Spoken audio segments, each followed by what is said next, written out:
HarperCollins presents The Little Antique Shop Under the Eiffel Tower by Rebecca Raisin, read by Sally Scott.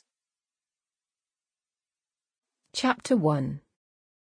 A forget-me-not scented breeze ruffled the pages of my newspaper, obscuring the headline that had caught my eye.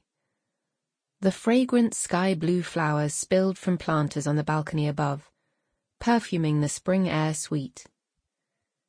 Impatiently, I snapped the pages taut, hoping I was mistaken, and there wasn't bad news on the horizon, for our foreign neighbours at any rate.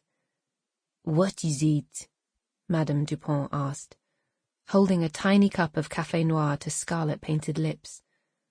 "You've practically got your nose pressed against the ink.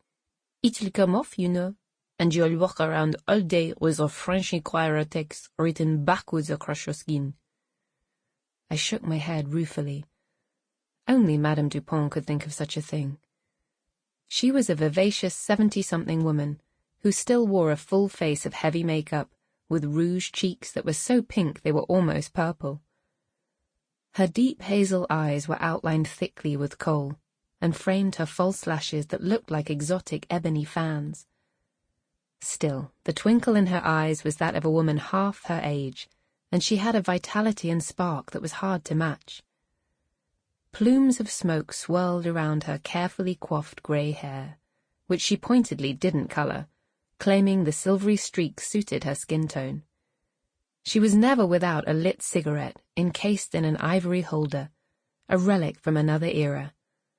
I had found it for her at a flea market on the bank of the Seine, and she cherished it. Of course, when I nagged her about her addiction, she laughed high and loud, declaring her vices kept her young. Madame Dupont cast most people in the shade when it came to the business of living. With her beguiling charm and French sophistication, she was an icon in Paris. In her youth, she'd been a famous cabaret singer and rubbed shoulders with artists around the world, and that glamour had never left her. Sought out by men and women alike who were desperate to be part of her life and know her secrets.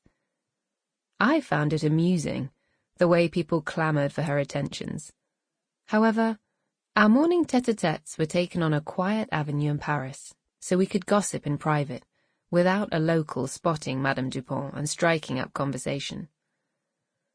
The black and white pages ruffled insistently once more, as if reminding me about the article and the distressing headline. "There's been a spate of robberies in Sorrento, Italy," I said, handing Madame Dupont the newspaper. "The Dolce auction house and the..." Sample complete. Ready to continue?